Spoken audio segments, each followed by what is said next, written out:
नमस्कार साथियों, सभी दर्शकों को मेरा सादर प्रणाम। आज एक बहुत ही जो इस देश में ज्वलंत मुद्दा चल रहा है उसके बारे में कुछ आपसे चर्चाएं करना चाहेंगे, क्योंकि नई पीढ़ी की जो युवा अवस्था के जो छात्र हैं शायद उन्हें यह नहीं पता कि हमारे इतिहास में किस प्रकार से ये जो पेपर लीक का मैटर चल रहा है इसकी जो कहानी है वो कहाँ से और कैसे प्रारंभ होती है, उसके बारे में मैं आपको कुछ प्रकाश डालने का प्रयास करूँगा। ध्यान से सुनना दर्शकों। मैं बात करना चाहता हूँ अखिलेश यादव जी की। अखिलेश यादव जी इस समय बहुत फायर हो रहे हैं। बीजेपी को जैसे ही मौका मिल रहा है जैसे ही पटक पटक कर धो रहे हैं। लेकिन दर्शकों, इतिहास की कुछ ऐसा काले अध्याय हैं, उनके पन्ने में रिवर्स पलटने के प्रयास करूँगा आपसे।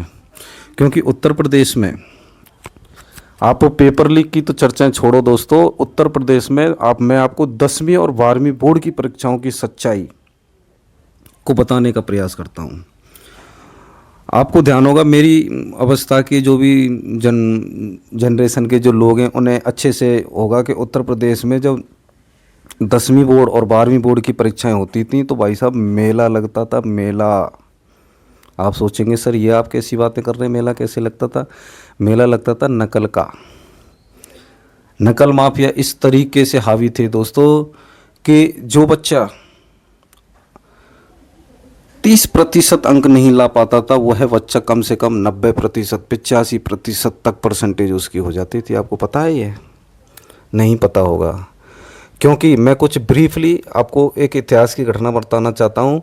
इस नकल उत्तर प्रदेश में बहुत समय से हो रही है। 91 में सबसे पहले कल्याण सिंह जी जब मुख्यमंत्री थे तो उन्होंने नकल रोधी एक कानून लाए थे। उस नकल रोधी कानून को 94 में माननीय मुलायम सिंह जी ने निरस्त कर दिया, समाप्त कर दिया। मुलायम सिंह जी ने कहा कि नहीं, छात्र नकल करते रहेंगे, और उन्होंने इसको समाप्त कर दिया। फिर बीच में मायावती जी आई थी 95 से 97 के बीच में, तो मायावती जी ने उस समय कुछ नहीं किया। मायावती जी ने उस व्यवस्था जैसी चल रही थी, मायावती जी ने इसको टच करने का प्रयास ही नहीं किया। मायावती जी ने जो व्यवस्थाएं चल रही थी उन व्यवस्थाओं में कुछ भी करने का प्रयास नहीं किया। फिर पुनः कल्याण सिंह जी आए। कल्याण सिंह जी फिर एंटी कॉपिंग एक्ट 98 लेकर आए कि इस प्रदेश में किसी भी प्रकार से हम शिक्षा का स्तर गिरने नहीं देंगे, और किसी भी प्रकार की 10वीं बोर्ड या 12वीं बोर्ड, 9वीं 8वीं, यानी कि हम स्कूल लेवल पर नकल बिल्कुल भी बर्दाश्त नहीं की जाएगी। और कल्याण सिंह जी का मानना था कि इस देश में जो हमारे छात्र हैं वो सही तरीके से अपनी परीक्षा में बैठें और सही तरीके से अपनी परीक्षा दें, जिससे कि हमारे छात्रों का भविष्य उज्जवल हो सके। क्योंकि जब नकल करके बच्चे को पता है कि मैं नकल करके पास हो जाऊंगा और मुझे बोर्ड पर नकल करा दी जाएगी, मुझे पर्ची दे दी जाएंगी और मुझे गाइड दे दी जाएंगी, तो एक बात सोचिए दोस्तों, वो छात्र साल भर क्यों पढ़ेगा? कोई भी छात्र पढ़ सकता है? कोई भी छात्र नहीं पढ़ेगा। उसको पता है कि जब मैं किसी एग्ज़ाम में बैठूंगा तो मेरा पेपर, मेरे जेब में अगर दाम है, मेरी जेब में अगर पैसे हैं, तो मैं सही तरीके से नकल करके भी मेरिट लिस्ट में अपना नाम अंकित करवा लूँगा। तो ये व्यवस्था गलत थी। लेकिन पुनः फिर मुलायम सिंह जी अपनी सभाओं में बोल बोल कर कि हमारी सरकार बनवाइए, अगर आप हमारी सरकार बनवाएंगे, मुलायम सिंह जी के वक्तव्य हैं ये। आप सर्च कर लो गूगल पर, यूट्यूब पर, जहाँ भी आप सर्च करना चाहते हैं। रैलियों में सरेआम कि खुला नकल फर्रुखाबादी, आप अगर मेरी सरकार आएंगे तो देखो, सौभाग्य से उनकी सरकार भी आई और उन्होंने फिर जो कल्याण सिंह जी वो कानून लाए थे एंटी कॉपिंग एक्ट 98, उसको पुनः कूड़े के डस्टबिन में फेंक दिया और फिर नकल धड़ल्ले से चलती रही।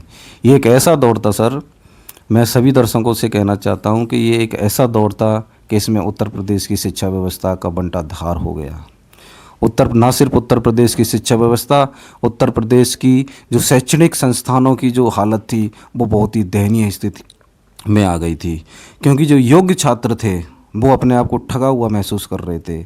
ना सिर्फ छात्र, उनके परिवारजन भी सोचते थे कि क्या भविष्य होगा हमारे प्रदेश का। और उस समय उत्तर प्रदेश में जब शिक्षा की ये हालत हो गई दोस्तों, तो फिर आप सोचो इस स्थिति में शिक्षा और अपराध ये दोनों पैरेलल चलते हैं, पैरेलल।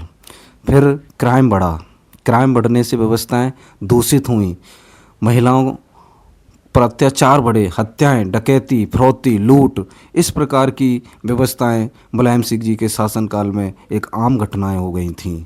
महिलाओं का घर से निकलना दूभर हो गया था। महिलाओं को घर से निकलने में डर लगता था। 5 बजे के बाद में कोई निकल नहीं पाता था। और ये नकल कैसे होती थी, अब इसके बारे में मैं प्रत्यक्ष हूँ। कोई अगर कहता है ना, मैं इन घटनाओं का प्रत्यक्ष हूँ। होता क्या था कि राजस्थान हो गया, हरियाणा हो गया, एमपी हो गया, जहाँ राजस्थान हरियाणा से जो छात्र पास नहीं कर पाते थे, या फिर राजस्थान हरियाणा में कुछ वैकेंसी ऐसी हुआ करती थी दोस्तों कि परसेंटेज बेस पे सिलेक्शन हुआ करता था। एग्ज़ाम नहीं लेते थे, परसेंटेज बेस पे उनका सिलेक्शन होता था। फिर वो क्या करते थे, राजस्थान में ऐसी व्यवस्था थी नहीं, मध्य प्रदेश में ऐसी व्यवस्था थी नहीं, हरियाणा में ऐसी व्यवस्था थी नहीं, दिल्ली में ऐसी व्यवस्था थी नहीं, पंजाब में ऐसी व्यवस्था थी नहीं, जहाँ तो महाराष्ट्र तक के छात्र दोस्तों, महाराष्ट्र तक के छात्र आते थे उत्तर प्रदेश में। तभी मैंने कहा था ना, पहले मैंने एक शब्द आपको यूज किया, मेला लगता था, मेला।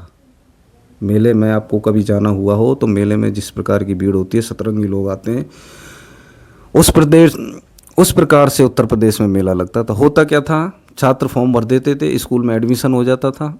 एडमिशन होते समय वो पैसा दे देते थे, 10 या 12 हज़ार रुपये 10वीं में एडमिशन के लिए छात्रों का लगता था।